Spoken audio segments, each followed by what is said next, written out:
Welcome, everybody. I see some familiar names and some names I don't know. Happy to have you all joining us today. We're going to give this a few minutes. So if you want to drop a note in the chat where you're from, that's always fun to just get the conversation going while we wait for everybody to join us. I'm in West Hartford, Connecticut. And Becky and Kerry, we're both in Cincinnati. We are about 10 miles from each other. We're going to be looking forward to being in Ohio next year's conference. That's right. The 3 C's. I would get them all mixed up: Cincinnati, Cleveland, and Columbus, right? There's a lot of differences. I know. I'm just kidding. I loved Columbus when I went and did the site visit. I keep telling my son, you should look at Columbus. Columbus is a great city. At Cincinnati, all 3 of them actually are really great. They are very different. It's amazing how different the culture could be between, south, middle of the state and the north. Your Cincinnati's would be south, right? Because very south. Yes. You're right on the Kentucky border.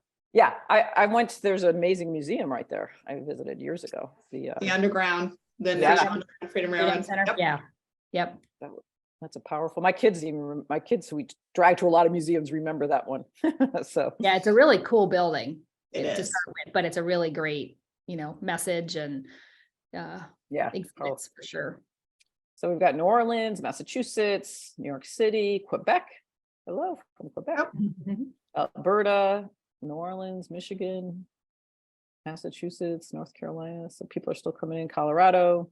I came from Columbus. Las Vegas. So give it just another minute or so before we get started. Ontario, West Virginia. All right, I think it's slowed down enough here. So a lot of people. I can't believe you all want to hear about us. It's so exciting. I mean, it will be exciting. I won't say I was born on a farm. Early start there. No, we won't go back that far. I wasn't born. Walk 25 miles to school in Yes, exactly. Uphill both ways in the snow. South Africa in the dark. Oh no. Oh. Natasha, she could I'll teach us a lesson in gratitude for things like electricity. Right. Absolutely. I'm serious, guys. I've got my iPhone. Can you see? That's my torch. Oh my goodness. Nice to see you, Natasha. Thank you. Thankfully, my generator is charged, so I'm going to be able to keep my Wi-Fi going. Wow. What time is it there, Natasha? 6 p.m. I'm really happy, guys. Thanks for coming on an hour earlier than normal. So the reason we know Natasha, she's actually a member of the Photo Managers and was at our annual conference 4 weeks ago in Orlando. We all had the privilege of meeting her. And so it's nice to see you. So welcome, everybody. I think it's kind of slow down, but enough for me to jump in here. So welcome, everybody. For those of you who don't know me, my name is Kathy Nelson. I'm the CEO and founder of the Photo Managers. And every month it's just such a joy. I've been doing this for a number of years now. We invite different members of the Photo Managers community to give what we call career advice from a pro. And I ask the same questions, and it's just amazing to see the different responses. And we have members who join, and then people maybe are thinking about membership or just curious to be a part of this conversation and to see the diversity in the services that professional photo organizers, photo managers offer, the diversity of backgrounds, ages. It's an incredible community of professionals with a lot of diverse interest and background. So Becky and Kerry were really excited to introduce you to because they actually have a partnership, which is we have a number of these, but not as many. And so that's always fun to learn about, 2 women who busy moms who say they met and came together to form their business. And so I'm going to turn it over to them.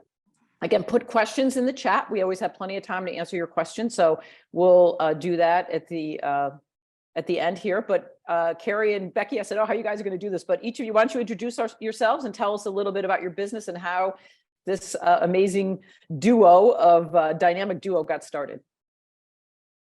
All right. Becky. You want me to start with that? Yep. So my name is Becky Hussey. So half of Photos Finished is our business. We started our business in 2011, I believe.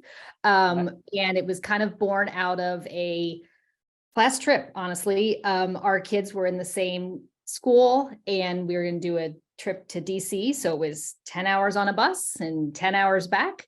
I had just started. In fact, I had just talked to Kathy. I believe she was on a trip in the Grand Canyon, and I had found her. I had found her on the website, the APO website. And honestly, I was talking to her thinking, okay, I'd make sure this isn't a scam. Mm-hmm. So she spent a lot of time with me and it was fabulous. And, 2 minutes on the phone with her and I'm like, I'm in. So that was great. I think I was probably one of the first like 50 members of APO. Yeah. 2011. Because I say I started in 2009, but really it's 2011 was a critical year. And it's amazing. Right. Yeah. And that might've been in the fall of 2010. And then I had sort of started and actually got my first client through the APO website, and who happened to live literally like a block and a half from me. So that was strange, but great. Mm-hmm. And then I was telling Kerry, she was doing slideshows for clients, and her frustration was that people didn't have their photos organized. Like, oh, I'd love for you to do a slideshow, but I can't get you my pictures. So 10 hours on the bus. By the time we got home, we had decided to merge our businesses. So that's kind of the short version, but been going ever since. So I'm Kerry. I'm the other half. For those of you that haven't met us yet, you'll know that I'm very vocal and you usually hear me long before you see me. So I spent, 10 years teaching. 7th to 12th graders. Loved my years teaching, but I have 4 children. And when we adopted our 4th, I could not keep up with classroom management, grading papers and all that kind of stuff. So I decided to stay at home. Thankful to my husband that allowed me that opportunity. And I was bored to tears after about 6 months. And so tried to figure out what I could do from home. And that's how I started making slideshows. My sister-in-law talked me into that. So that's kind of my background.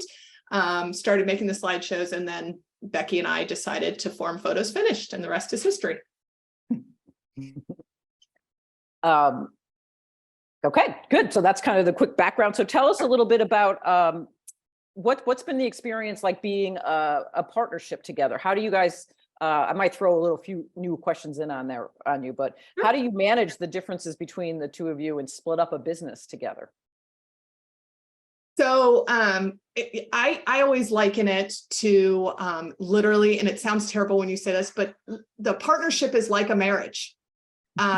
You have to have the same degree of communication that you have in a marriage if it's successful. You have to have the same degree of understanding that the direction the business is going isn't always maybe the way that you want it to go. There's compromise. So the other thing that is very important in a partnership that Becky and I have figured out very quickly is don't partner with somebody who's identical to you. We very, very much complement each other. So Becky, for example, does all of our accounting because 2 + 2 = 5 in my world a lot of times. And I make up numbers, and she loves when I make up numbers and has to fix me on those. She does all of our design work. She's unbelievable at making books. I do all the slideshows. I do a lot of the communication with the clients. I take all the intake calls because I love to talk. And if they're speaking engagements, we tend to do them together, but it's not Becky's love. She's good at it, but she doesn't love it. So I'm always the one initiating speaking engagements, things like that. So we just complement each other really, really, really well. I'm very big picture and she's detail oriented. And that really makes our business work well together. So if you're looking for a partnership, it's awesome. I would never do this job without Becky. But you do need to make sure that who you pick has kind of like a similar, we talked about it as a work ethic. And I'm going to tell you one story how we knew really, really early that we were a good partnership. So I have 4 kids, she has 2. And when we first started working together, we knew and we made a conscientious decision that we did not want to scale our business so quickly that it would take over our family life. Our family was our number 1 priority. And we were fortunately in a fortunate situation that we had an income, in our family, so we could be a second income. However, we took on a job really early, and it was a slideshow. And in early days, I had an antiquated computer that I thought would work fine. And as the evening was going on and it was due soon, and of course, it was our fault for not setting deadline dates correctly with the client in the first place, not communicating properly early, all that kind of stuff. My back was up against the wall, my computer was not working. And Becky said, why don't you put it all in if you know anything about ProShow, Photopia, which we were using, Photodex, like moving it is not an easy task until you understand the concept of how to move it. So anyway, long story longer is I took it to Becky's house, and it was 3 a.m. and there we were side by side sitting there at 3 a.m. working on this slideshow. So even though we had the priority that our family came first, we also very quickly recognized that when our backs are up against the wall, we've got each other's backs and we'll be there to help each other.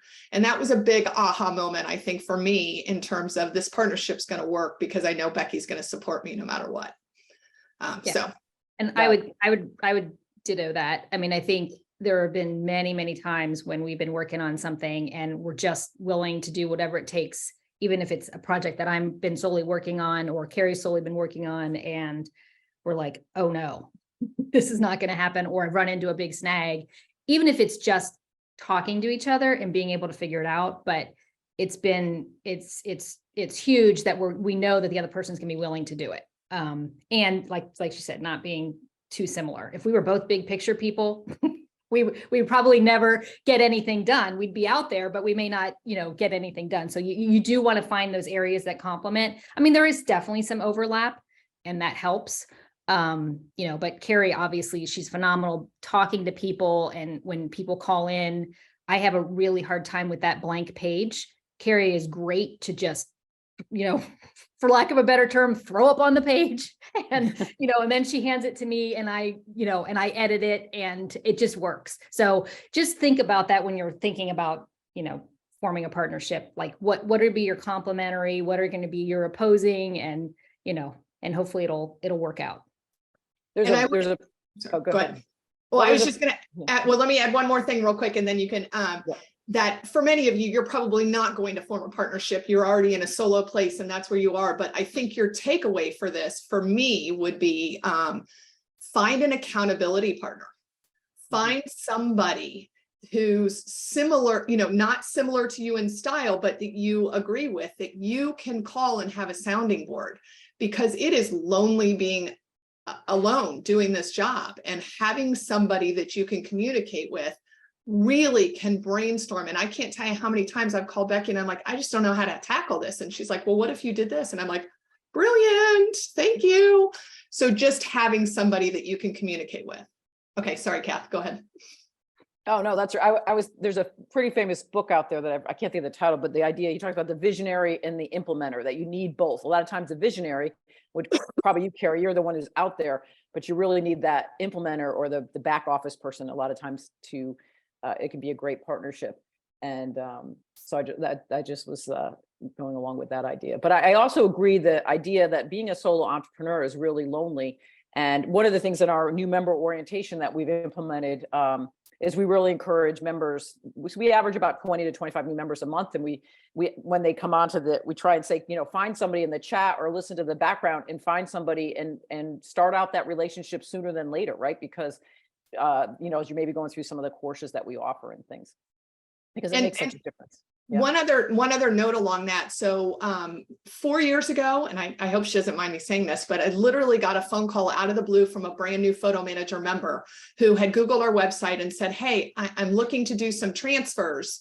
Can you just give me some advice on, I literally Googled you out of the blue. And she's now we're Forever ambassadors, so she is on our Forever team, but she's also one of our dearest friends, and it's Sharissa Coben. And she literally called me out of the blue, and our relationship, like, she helps me, I help her. And so it's just another, even though I have Becky, I still have these other relationships with other people inside the photo managers that really help to build our business. So don't be hesitant to pick up a phone and ask a quick question. And if people are busy, they won't answer. Right. So hope my phone doesn't ring off the hook today now. The next question I usually ask at this point then is, and again, if you have questions, put it in the chat and we'll make sure that we give you plenty of time, is how do you find your clients? And how is the business? So you guys are old timers with me in a way. So you've seen the change in the industry over the past, since 2011. So I guess not only how do you find your clients, but how probably has that changed over the years and the needs that people have? You want to start, Becky? Yeah, I think, well, how we find our clients, I think mostly for us, historically, it's been word of mouth. Obviously it's hard to get that first client. Like I said, I got my first client through the APO website, which was great. So I think having a good presence online is definitely helpful. Having good CEO, working with somebody, creating your website. SEO, sorry. SEO. Yeah. CEO. Gotta have a good CEO too. But yes, having good SEO, getting your website to really reflect your business and your personalities, I think is important. And like Kerry said, we do some speaking engagements, we do some community outreach that has been successful. Just getting your word, your name out, just people, know that you exist. I was working, as you're talking to people, friends, family, acquaintances you come across, really explaining what you do, not in a salesy way, but just talk about what you do. And it almost always resonates with someone, like, oh gosh, well, I need you, and I think that is just talking to people. Kerry's a lot better about just kind of going out and shouting it off the rooftops. But I've gotten much more comfortable with it. I just met with a senior move manager I'm working with my in-laws' house, and of course, she saw the pile of photos and I was like, well, that's going to be my job. And she's like, oh, and I'm like, oh, well, let me tell you. And she's like, oh my gosh, like I have like 1,000 clients for you.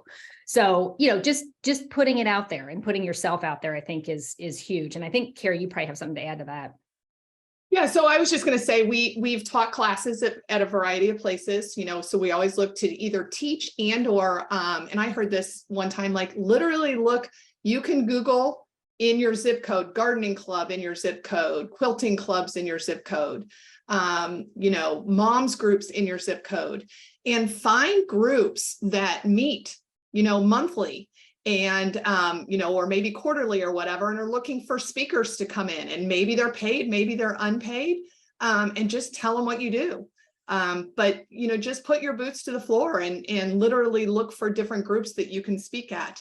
Another great source that we had, and Kathy, I don't know if you remember, but we had an IPI partner, which is a printing company that, we worked with for really a couple of years. And this has made me remember we need to contact them back because we got some amazing clients from them. So I think Becky mentioned that, and we do some vendor fairs now. I think vendor fairs are a little trickier as a photo manager. We tend to do them more on the digitization forever side. But I think digitization, if you have a local partner or if you digitize, to me, digitization is the gateway into finding clients. Everybody has tapes. Everybody almost has tapes that they need transferred, and it's an easy kind of one-off job that gives you then the opportunity to communicate with the client about what else you can do in their world.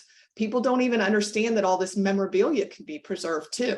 They have no idea. We take pictures of trophies in kids' houses and store them in a permanent account for them. And I could go on and on, but anyway, those are, but definitely I think transfers and digitization, if you don't have a local partner, or you're not doing it, or you're not, with like a company, find a relationship. And that's very important, and be able to digitize and solve that problem for people quickly.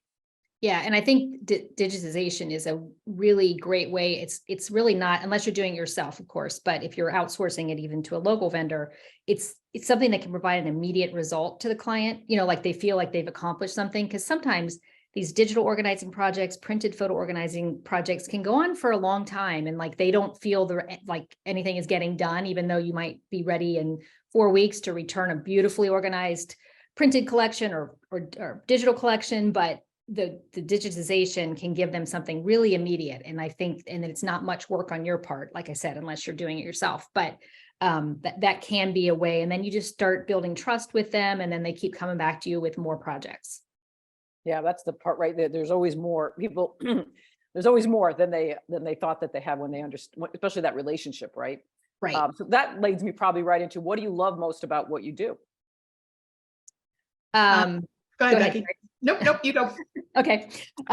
So for me, I love the creative part of it. So whether that's, I love to do photo books. I love to create some of our marketing materials. If we're doing a card for a vendor's event or signage, anything like that, I tend to do those. I really enjoy that. I can, you love something when you sit down and you do it, you're like 6 hours later and you haven't left your seat and you realize, oh, I've been working on this photo book, and like, you just know you love it. Whereas if I'm maybe something I, don't love as much, I'm like, oh my gosh, it's only been an hour and I'm done.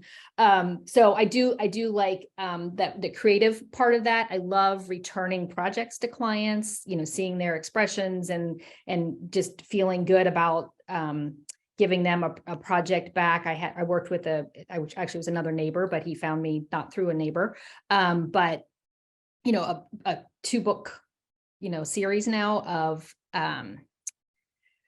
old letters and things from his parents. And he really wanted to memorialize them and talk about like how, like, they were academics and they were pastors, and they just really, it was a really great way to explain their story and have quotes and pictures. And he was just ecstatic when he just to see it all in print and laid out, because, he started with that box of memorabilia, like, what do I do with this? And we took that and we moved it into these beautiful books. And that's just really rewarding. And of course, one of my favorite things is having a business partner like Kerry to work with and bounce ideas off. And as she said, I would not want to do this by myself. So my favorite thing, obviously, as a former teacher, I love to be in front of people. I love to capture audiences. I think I have a pretty good instinct for people. When people are with me, when people aren't. So, that's fun. I like to present. I like to, and honestly, some of my favorite clients are my DIYers who I train how to do various steps, and then they go off and do it on their own, because I love to do the training process and the teaching process. Becky and I used to have a joke when we first started. We worked together for a while. When we first started our business, we would sit side by side with a client. And I think we needed to do that for 1.5 years to get each other's styles down. And now we divide our clients.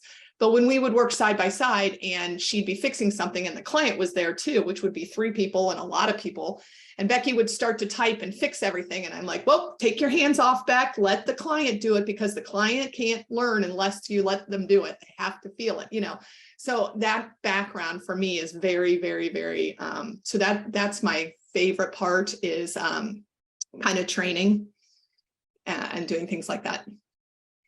That's awesome. And then I would say one more thing too. Also, I love figuring out a problem. Whether it's a tech problem, whether it's, whatever it is, I love when there's a problem and I can figure out the solution. Like, I just feel like I'm like some really big wizard on that. Because everything is figure outable. That's my little slide I have behind me. That's a great statement, Kerry, because one of the things as we, as people learn about photo organizing as a business and things, we do say one of the key elements of success we've seen over the years, especially as technology keeps changing, is that willingness to figure things out. Just that, whether it's Google it, ask for help, but that satisfaction of doing that is important, because there's things that come up all the time, right, that you don't know the answer to. Which may lead me to this next question, is what is the one area you don't like? So I always feel like it's important, as we're presenting this, as for those that are thinking about this as a business, it's great to talk about all the things you love, but there's always things that, like, life has certain things we don't love about it. So what are some of the things that you find more frustrating? Do you want to go, Kerry, or do you want me to go? Sure. Okay. So for me, it's doing the same thing consistently day after day. So like, I do like tedious jobs. Like, I like scanning, because my life, especially when my 4 kids were still in my house, like, my life was crazy. So the tedious of literally putting a picture through a scanner when I, using the old high-speed scanner, was awesome for me. I'm like, this is a great job. But I couldn't scan for 6 weeks on end. I need to go from a scanning job to a digital job to a printed job to a teaching job. Like, I like to mix things up. And if it gets too much of the same, the tediousness, the monotony, that just drives me crazy. So. And I'll just tell you now that if you see us that we're scheduled to speak or present or something, just know that it was Kerry that instigated that. It initiated. I'm kind of coming along. So I don't love like going out there, and Kerry's kind to say that I'm good at it, but I'm working on it. So I don't necessarily love that part of it, but one-on-one, I really do. I really work well with people, I think. For me, I don't like multitasking within like a short period of time. Like if I'm in a project, I am fine to work on that project for like the whole week and just do that. Whereas I don't like if like I'm working on that and then I'm like, oh gosh, I've got a book that's due in 2 days and I'm jumping around. I don't like, moving my attention around too quickly. I like to stick with one thing for a while. So I don't love multitasking when we've got a lot of stuff going on. And the monotonous, I do not enjoy scanning. Camera scanning is okay. But it's just sitting there and putting pictures in the scanner. I just don't enjoy that. So that's, Kerry, I'm like, hey, got some 4x6s for you. You ready? She just enjoys doing that, but I don't enjoy kind of the monotony of that. So. But you guys are so much fun. It's fun for me to hear your differences quite like that. I mean, I've kind of known that your differences, but to hear you guys speak about it in this way is really fun. What skills from your past? I know, Kerry, you kind of mentioned that you're teaching. Well, let's just talk about that for a minute, because I know I've seen over the years, just on your own social media, you guys do some really, I like the topics that you have spoken on. What are some of the, because you're saying, oh, we do speaking, but what are some of the topics that you speak on? So we did a presentation, and I think it was one of my favorite presentations that we did for photo managers a couple of years ago on, targeting the DIY client. And I think what was really neat about that project was, about that presentation was, it combined Becky and I really well. So it was my idea to speak, obviously. And I put the whole piece together about the training. And then Becky said, well, I think we need some numbers to back this up. So she did some deep dive into our numbers and really gave an awesome presentation on how financially working in the DIY market could offset, could complement you. So that was a really, most of our presentations, we try to swing. I'm just a big believer. This is something that I think Becky and I are both very passionate about, is making sure that when we finish a client's project, we've armed them with the tools that they need to continue to do what they need to do to maintain what we've done.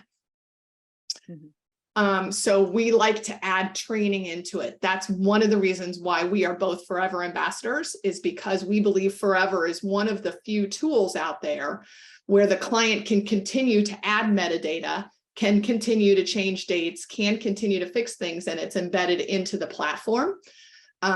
So for us, that's really important, because I don't mind having a maintenance client. We're happy to have the maintenance client if they want to be a maintenance client, but we really love to arm the client with the tools. And part of our packages are always some training time at the end to teach them how to keep going. To kind of liken that, one of the things that we do right now is called Photo Club. So once a month, we have clients come on Zoom, sign up. It's totally free. We do use the Forever platform, so they have to be in Forever to use this, but we teach them how to move their pictures into Forever, how to remove all the junk, how to tag it all, how to add any descriptions that you want, and then move it to new albums. And each month they come on, we call it Photo Club because it's like book club, but instead we're organizing our photos.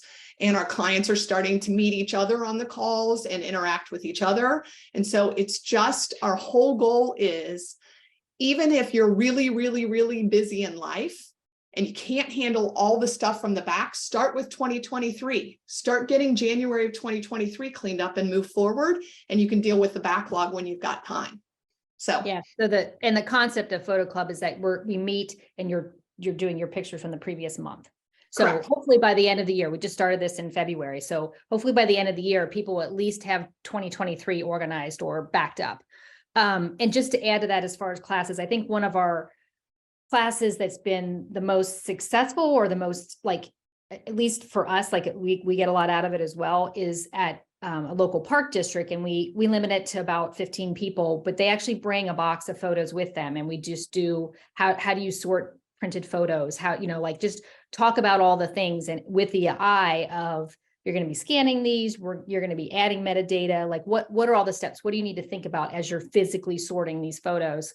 And that one, I think we get the most out of that, because we're talking with people, we're seeing their pictures, they're energized about it. And that one, I think, almost always sells out. I mean, it's only 15 people, but I think it's one that is popular, and there's a need for it. So if you have something in your community, park districts, libraries, anything where you can get signed up to do that type of class, I think it's a great way, not only to get clients, but just to, you know, even if they're DIYers, you know, they're going to come back to you for help, maybe with the scanning piece, or where they're going to permanently store it. So I think that's a great tip. Yeah, I've always believed it. I mean, that's how the vision of this business almost got started, is when I used to teach classes on how to organize printed photos, and people started bringing baggies of memory cards. And I realized that people thought of memory cards like rolls of film. This is long when before we had our phone, and, right. And people started asking me, can I pay you to teach me how to get these photos off these memory cards to my computer and things. So, yeah, and the idea that some people want to do it well, I'm sure you guys probably teach this idea, right? Some people we can either do it for you, do it with you, or teach you how to do it yourself, right? That model is a very good model in this world of professional photo organizing. And you guys have really done a good job, I think, of targeting each of those audiences over the years of your experience.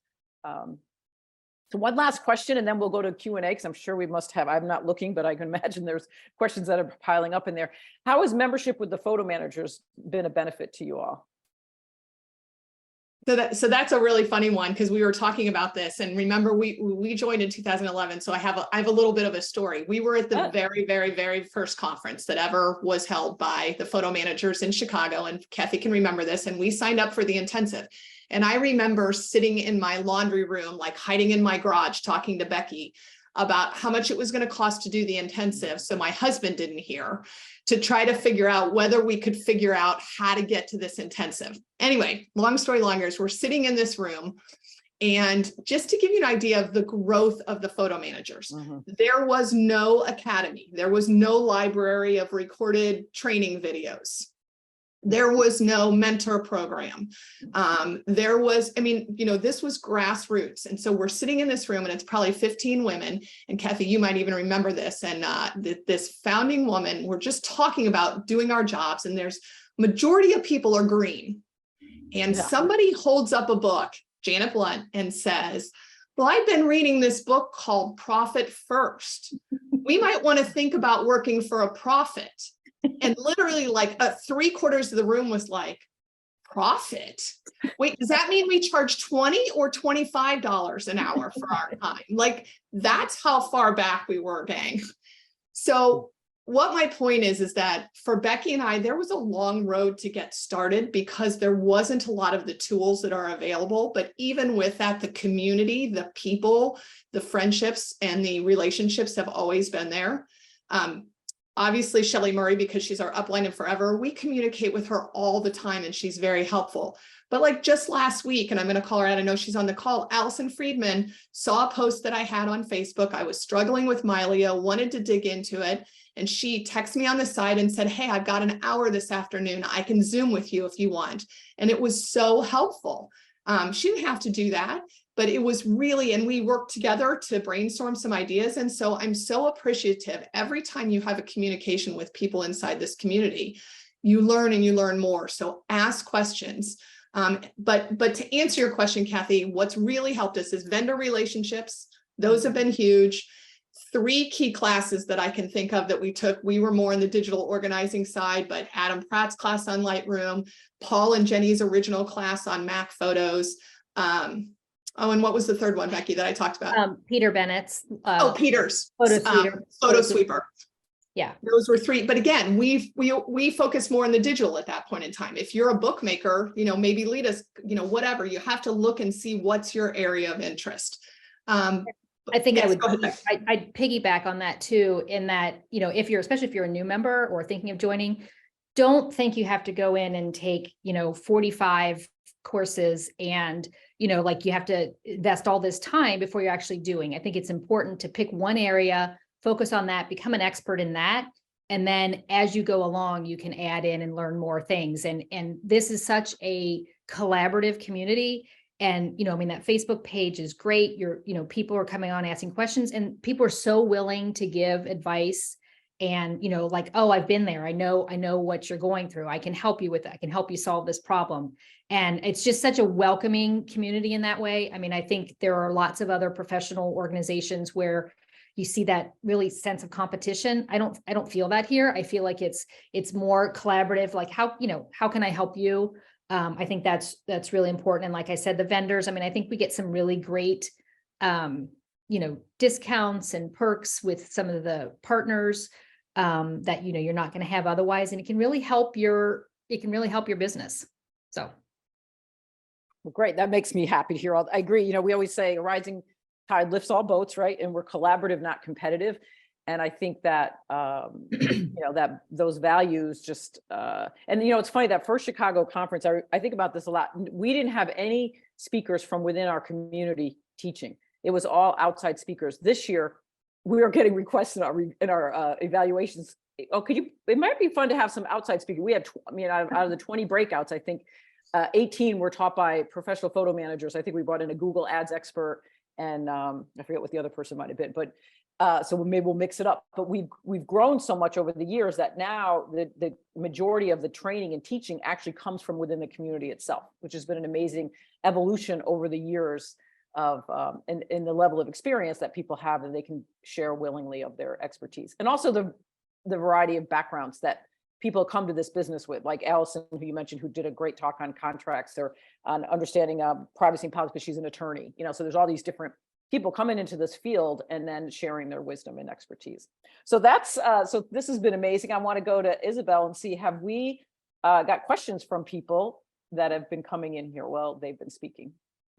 We don't have any questions yet. We had some questions about how to access the DIY presentation that Kerry and Becky did. And that was during our 2021 conference. So I did add a link to that if you wanted to get the recording for that. If there are any questions, please add those to the chat and we'd be happy to answer those. But right now, it doesn't seem like we have any. So I have one thought that I'll throw in while we're waiting for some questions, that if I could give kind of one word of wisdom to early people, I think it would be two things. Becky hit on this already, was don't try to do too much, narrow your scope. But two, and this is a fine line because you have to read the personality of your client, but I think one thing that we don't do well while we're learning is communicate enough with our client. So let me give you an example of what I'm saying. Becky talked about these big digital photo organizing projects that you might take, or a big printed photo organizing job. And maybe you have boxes and boxes of stuff at your house and you're sorting through them. Maybe once every 2 weeks, pick a picture that just like you went past and you're like, oh my God, this is such a cute picture, and take a little screenshot of it and send them an email or send them a text and say, oh my gosh, I'm so excited about these memories that you're going to get to see again soon. Same with the digital organizing. Let them know where you are in the process. Give them updates on kind of what you're working on and what you're seeing, but more like teasers to get them excited about the work you're doing, so that they know that you really are involved in it and they're excited then to get back what you have. And likewise, I think really being diligent about taking notes. We've kind of learned this the hard way. As you're going through projects, it really is helpful to, we put everything into our CRM. We use 17 hats, but with a client, just kind of like, stumbling blocks that we hit, or just notes, because, invariably, maybe it's maybe it's on the client's end, but you could have months or weeks or whatever in between like project stages, where they just kind of fall off the face of the earth for a little bit. And then you go back into it and you're like, I can't remember, like you were so into it, involved in it, and you will forget. So make sure you're taking really good notes and keeping those somewhere. It's important for Kerry and I to do that, because if she were to start working on the project, she can go back and look at my notes in our CRM to see, oh, this is kind of what was already done. But it can be helpful, I think, for a solo person too, just because you're going to forget when you're in the thick of it. And one thing we're trying to get better about now is those stumbling blocks we hit, kind of putting in the solutions and being able to add better to our questionnaire up front. And when we're talking or meeting with a new client with with a digital organizing project, like, these are the things we're going to need to think about. Like, how do you want us to handle duplicates, dates that are wrong, things like that. Like, it's just important to ask those things up front so that you're not giving away hours and hours of time because you're like, oh, shoot, I forgot to ask about that. Now I don't feel like I can go back and charge them for that time because I really should have handled that up front. So. All right, looks like we had a few questions come in. The first one is, how do you get students to sign up for the classes that you offer? Do you do newsletters, emails? How do you get people to join that? So that's a funny question, because we've gone round and round, and for years we wanted to offer our own classes, and we've looked at spaces to offer it in, and we've tried to figure out, do we do it in our basement? Do we, obviously I would have had to put a shower door on before I could have had them in my basement, but things like that. We talked about all these kind of things, and we finally came back to the point that finding clients is super duper duper hard. Finding people that are interested. And so we're way better off to use an organization that's already in place, take a cut. So with the Park District, they take a percentage and we get a percentage. We're going to teach some classes in another community on the north side of Cincinnati. I'm more than happy to teach somewhere and let them do the advertising versus me trying to find the clients. Because I can find the people that I'm already finding with my word of mouth and what I'm already doing in my community. So I need to reach out of we need to reach out of our community and find new people. So for us, it's always been somebody that already has a marketing list and they're doing all the advertising for us.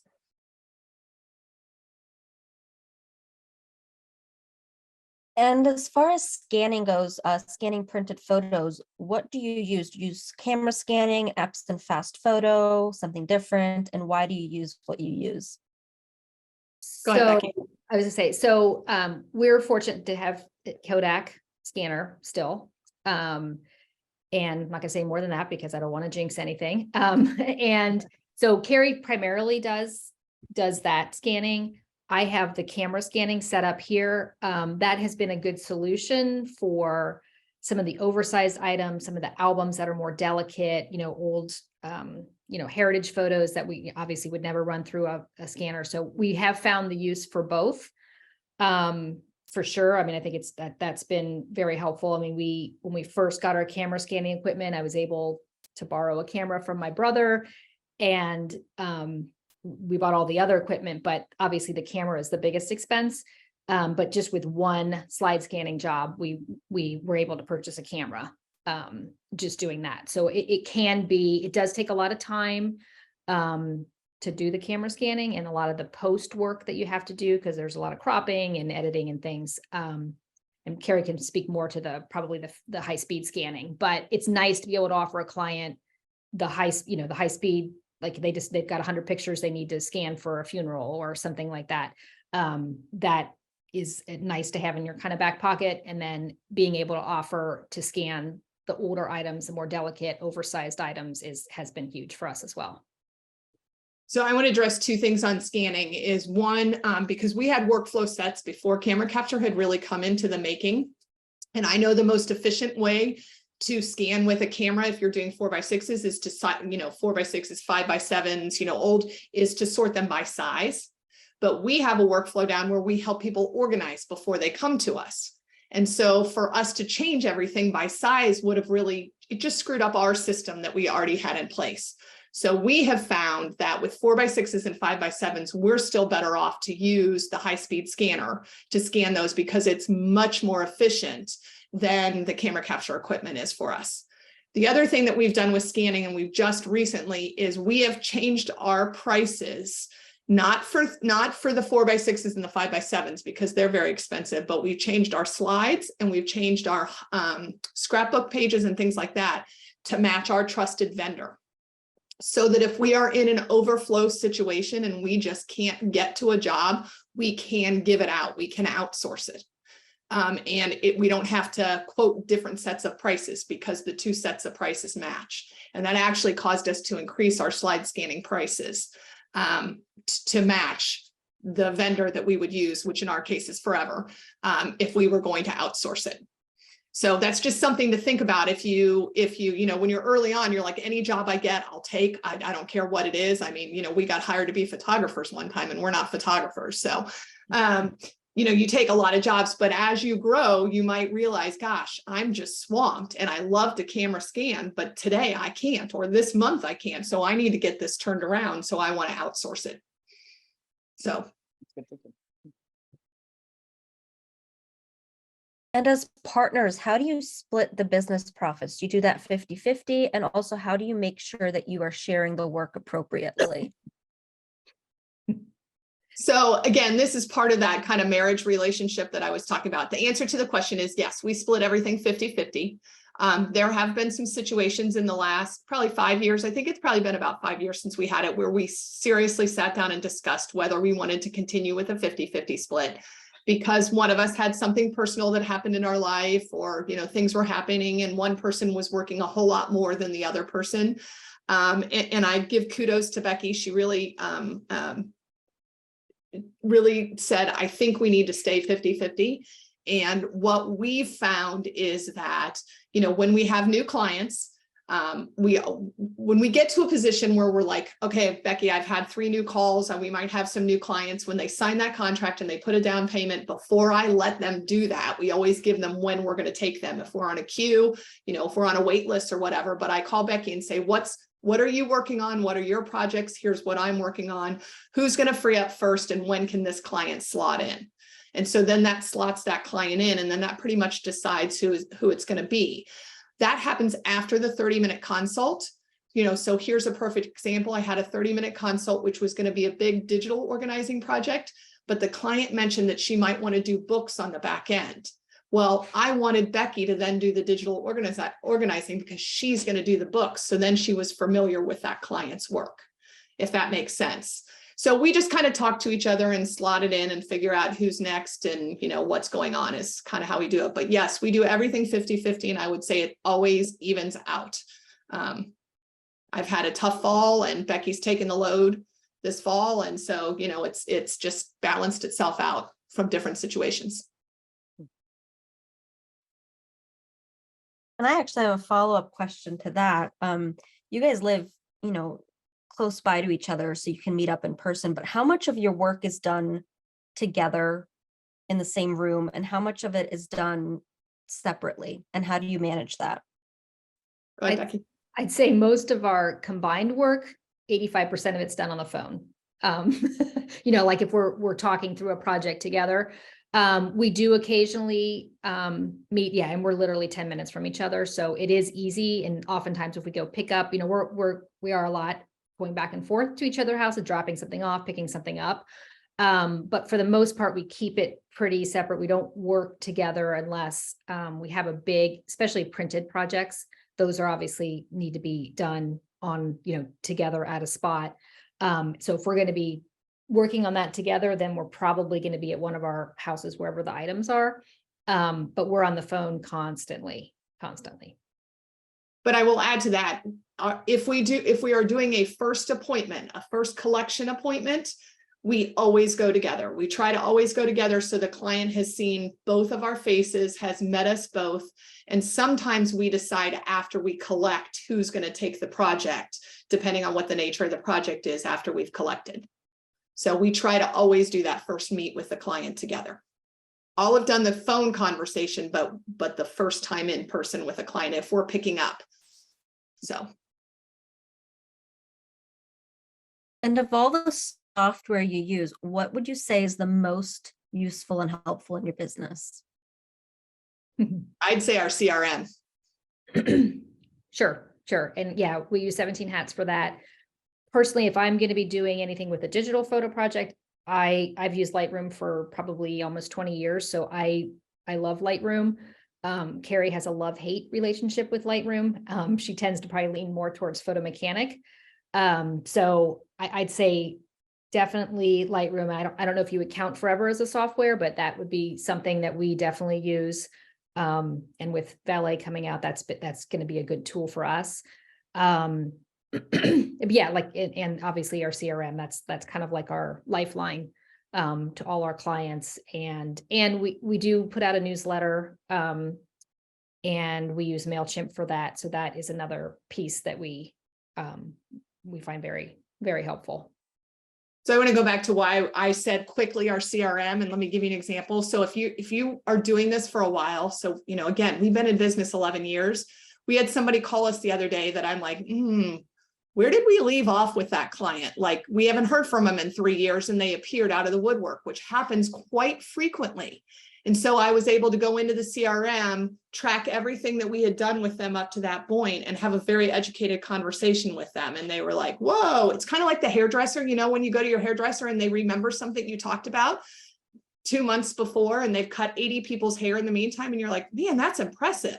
Well, I've learned they go write it down, so that is so important for that client relationship. So that's why I said the CRM, it just tracks everything. I actually have a mentee, and I told her, she asked what tools. And she said, I don't know if I need a CRM right off the bat. And I said, it's your choice at the end of the day. But I said, I really, really, really would encourage you to embrace the CRM early on. It's going to save you a lot of hours of backtracking and trying to find stuff.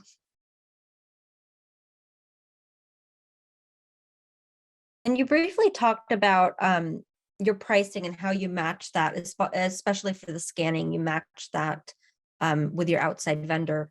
As far as just pricing in general, how do you charge? Do you charge hourly, by packages, something different? How do you set your prices? Becky, you want that? Sure. So, and I can say we've done it all. We've done hourly, we've done really complicated packages especially with printed organizing. If you looked at those packages we had, now you would probably laugh. It was like, there were like 12 points under each one, like they will do this, and then we'll do this, and we'll do that. But we found that people, they don't necessarily want to know all those nitty gritty details, and it's information overload. So we have now come back around. We do have an a la carte hourly rate, but we also do mostly packages of hours. We've just found that's just the easiest way to do it. We have a report we send to the client when we're working with them that say, hey, this is what we've done, and we've used 8 hours, or we used 10 hours. And then we tell them exactly where they are on their hours. We discount the hours, the larger the package you buy, the little less per hour it is. We've just found that that's just the easiest way to do it, because it's really hard to predict. We're pretty good about looking at a printed project or a digital project and thinking, okay, this is probably going to be a 40-hour job. And so we can kind of walk the client through that and why we think it's going to take that long. And so the hourly packages tend to work pretty well for us. For slideshows, we do kind of have a, like a basic, like, I don't know, with the medium, and then like an advanced as far as size and customization. So those are more packages, not necessarily hourly, because we've worked out how many hours it might take us to do each of those type of slideshows. But for the most part, scanning is on a per item basis. Obviously, sometimes if a client has bought an hourly package, we may get to the point where we get, okay, we've used, 15 of your 20 hours, let's say, and we get to the scanning, and we kind of will figure it out. Is it going to be better for them to pay for the scanning individually, or kind of roll that into their hourly if they have some hours left? So we're flexible when it comes to that, how it best benefits the client.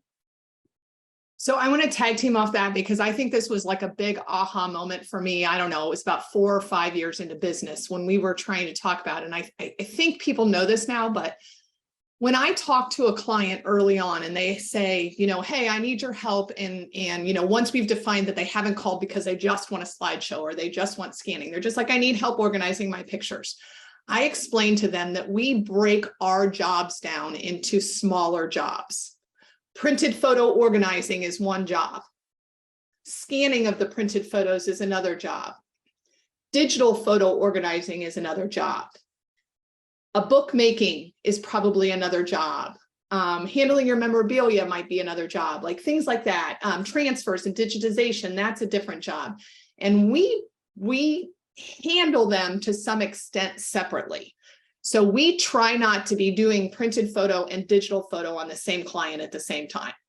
We try to finish up the printed photo, then we do the scanning, and then we move to the digital, if that makes sense, or vice versa. If digital is more alarming to them, then we'll start with digital. We always ask them, what's your most pressing need?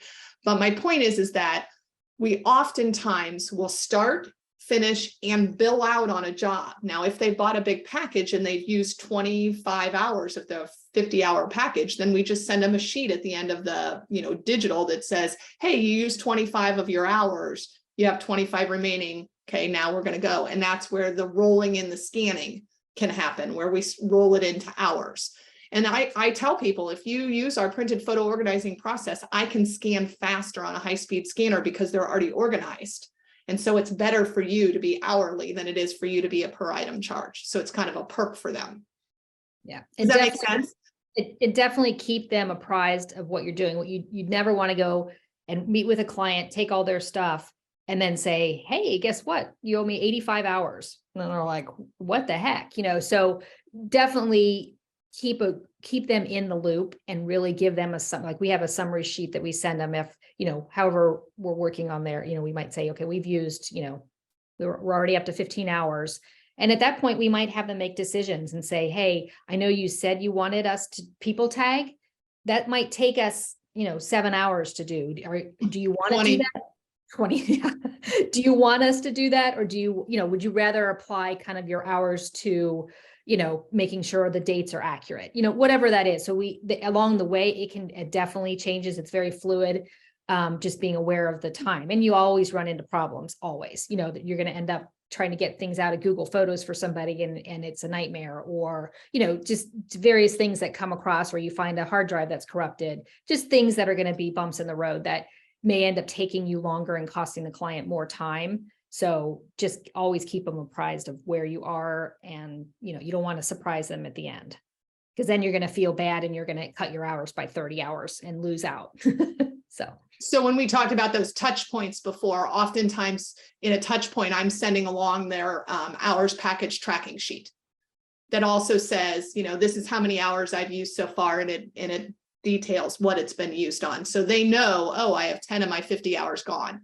Now I have 20 of my 50. So they're not surprised when you call them and say, gosh, I've wrapped up your hours. We might need to buy another package. They're not like, what the heck? What have you been doing with the 50 hours? If you sell, or 20 hours or whatever your package looks like. So it's the communication piece that we discussed before. Right. And as far as websites go for beginners, do you recommend that beginners do it themselves or hire a professional to create their website? I think that depends on your skill set. And I think it depends on you. Like if you feel like you have the knowledge base to take it on and you have the time in your life to sit and figure that out, I think it's very possible to build your own website. I will tell you that we have had 3 iterations of our website. And I'm just going to tell you a little bit about the 3 iterations because it's kind of interesting. The first one was, we didn't know what the heck we were doing here. Please build us a website. And so, it was more his opinion than it was ours. Our second one was, we're really smart now and we're going to tell you everything that we know in our website. And we just put so much wording on it. We wanted to vomit all over the page and tell everybody how smart we were. And it was overwhelming. And on our third one, we said, okay, this is our third and we are not doing this again. We really took a lot of time because we wanted to tap into people's emotions. And this was what our website designer told us when we did our third one. He said, guys, you've used templates the last 2 times. And here's the problem when you use a template. Whatever the template it's built on could not be supported in the future. And so the updates are not working when that template is no longer supported. He said, I want to build this one from the backside so that it's never dependent on an updated template, and like a WordPress template. There's another name for it, but I think you get the idea of what I'm saying. So our newest website that we launched probably 2 years ago now, but is not built on a template, not on any building blocks, but we didn't know, we couldn't have built that 11 years ago because we didn't know what we needed. So I think your first one is just do something simple and get up and running. It's just validity. It's validity that you have a business and it's a place that somebody can go. But I don't know that I'd spend like just tearing your heart out building the first one perfectly, because I think you're probably going to redo it after a few years when you kind of learn more. That's my opinion. And I think you definitely need a presence online. People, they want to go to a website. So I think you have to have something, and even if it's basic, I think it's better than not having anything at all. Whew, this has been amazing. There's a few more questions, but I think to stay in time for the hour, and we've got other things coming up, we should have you guys back for another for round 2, because it's wonderful to hear your process. And I think, like Kathy Stone just mentioned, other members here are saying, you know, they're learning a lot even after 12 years themselves in business and things. So, and the fact that, you know, 2 people thinking through the ways that I love the way that you've described the process, right? You're not running your business the way today that you were 11 years ago, and neither am I. And it's that constant, we're constantly changing too, right? It's that, and as everything keeps changing. And so if you join the business and you become a photo manager and stuff, just knowing that willingness to solve problems, everything is figure outable. You don't have to figure it out by yourself. You have these brilliant people all around you that have kind of are one step ahead of you at this point, who can share their wisdom and things. And at the end of the day, though, it's such amazing work that you're doing. And you obviously have a wealth of clients who I'm sure are so thrilled to have had the work that you've done for them. So thank you so much for your time today. Thank you, everybody. This is, we do record this. It'll be up on our YouTube channel so that you can rewatch it and maybe re-listen. I posted their website. I think people were interested in seeing your website, and somebody asked how they sign up maybe for your DIY photo class. So I'm sure there's ways to do that as well. Just send us an email. Just send us an email through the website. If you want to, jump in on that. That sounded fun. I could use some help there myself. And so thank you guys. Thanks so much, everybody. And we look forward to seeing you all next week. Those of you who are on the call, if you're interested in becoming a photo manager, I'm doing a presentation. Usually I don't do 2 things in one day, but today I think it's at 3, becoming a photo manager as well, if you want even more information, but you can certainly reach out to us as well. So thank you, everybody, and have a good day. Thank you. Thanks, Kathy. Thanks, everybody. Bye-bye, everybody.